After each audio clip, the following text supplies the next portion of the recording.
ქარელში მცხოვრებ 56 დევნილ ოჯახს კეთილმოწყობილი საცხოვრებელი ფართი გადაეცა. აფხაზეთიდან დევნილები 20 წლის განმავლობაში ყოფილი პროფტექნიკური სასწავლებლის შენობაში რთულ პირობებში ცხოვრობდნენ. საცხოვრებლის რეაბილიტაციის პროექტი მუნიციპალური განვითარების ფონდმა შეერთებული შტატების განვითარების სააგენტოს დაფინანსებით განახორციელა.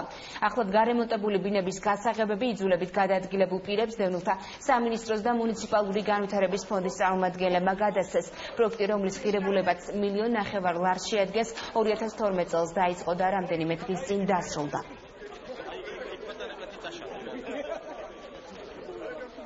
ჯამში რეაბილიტაცია ჩაუტარდა 57 ბინას. თქვენ შეგიძლიათ ნახოთ, სამუშაოები შესრულებულია მაღალი ხარისხით. დღეს მინდა მიულოცო ყველა იმ ოჯახს, რომლებსაც გადაეცემათ გარემონტებული ბინის გასაღებები. ვართ აფხაზეთიდან დევნილი, 20 წელია ველოდებოდით ბინას და დღეს მიიღეს შემომშობლება ბინა. ვარ ძალიან ბედნიერი.